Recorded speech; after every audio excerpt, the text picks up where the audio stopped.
मैं doctor Harish Kumar Ojha, consultant neurosurgeon, practitioner इन सिलीगुड़ी।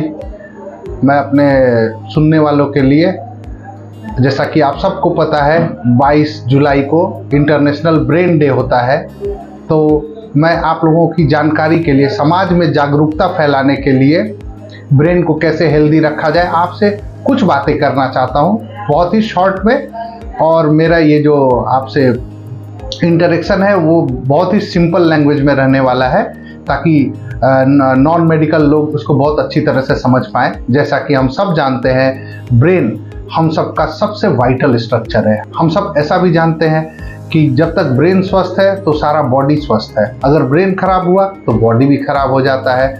तो हम सबको ये जो डे मनाया जाता है, ब्रेन को और इनफैक्ट होल बॉडी को स्वस्थ रखने के लिए मनाया जाता है।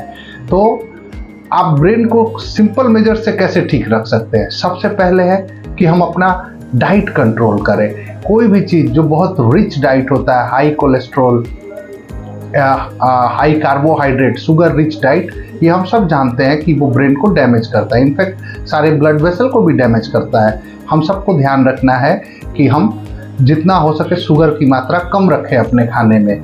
दूसरा, proper daily plenty of waters, बहुत सारा पानी पीना है, ग्रीन वेजिटेबल्स एंड फ्रूट्स खाते रहना है। ये सारी चीज़ें एंटीऑक्सीडेंट और फाइबर्स के रूप में हमारे ब्रेन, ब्लड वेसल्स, ब्लड की सप्लाई सबको अच्छा रखती है, इंटैक्ट रखती हैं। सेकंड है एक्सरसाइज करना। हम जितना अपने ब्रेन में ब्लड फ्लो को अच्छा रख पाएँ, ब्रेन उतने दिनों तक स्वस्थ रह पाता है। इसके लिए आप फिजिकल एक्सरसाइज जैसे डेली कम से कम 2 kilometre jogging, 20 minutes walking, running जरूर कीजिए। इसके अलावा अनुलोम विलोम, योगा, मेडिटेशन, ये सारी चीज़ें देखा गया है कि ब्रेन में ब्लड सप्लाई बढ़ाकर, ब्रेन में ऑक्सीजन कंसंट्रेशन बढ़ाकर ब्रेन को पूरे रूप से स्वस्थ रखते हैं। थर्ड है कि हमको एक्सेसिव अल्कोहल, स्मोकिंग से बचना चाहिए।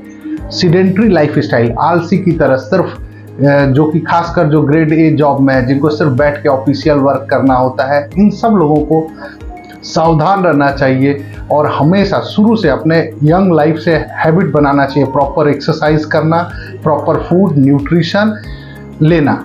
इसके अलावा आपका लाइफस्टाइल जितना भी हेक्टिक हो, आपका वर्क शेड्यूल चाहे जितना हेक्टिक हो, कम से कम 6 to 7 hours of good sleep बहुत ज़रूरी है। जब तक आप सोएंगे नहीं, ब्रेन और बॉडी दिन भर जो आप काम के चक्कर में, दौड़ भाग के चक्कर में बॉडी में जितना डैमेज हुआ रहता है, हमारा ब्रेन जो केमिकल्स को प्रोड्यूस करता है, वो बहुत सारे केमिकल्स हमारे ब्रेन में, डोपामिन, सेरोटोनिन, मल्टीपल बहुत सारे होते हैं कॉमन लैंग्वेज में। वो सारे केमिकल हमको हमारे डे टू डे एक्टिविटी को परफॉर्म करने में मदद करते हैं।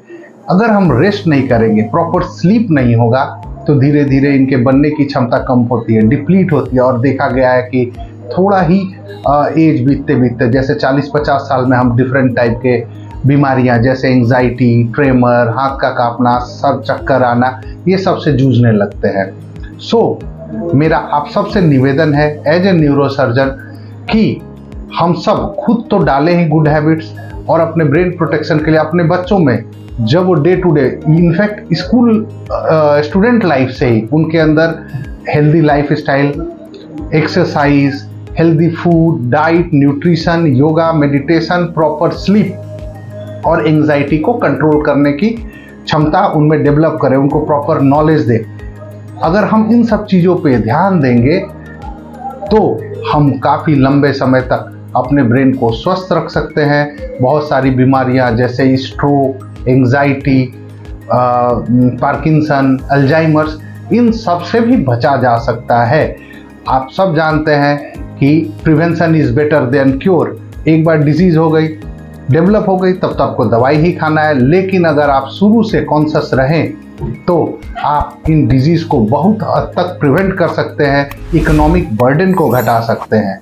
Thank you. जय हिंद।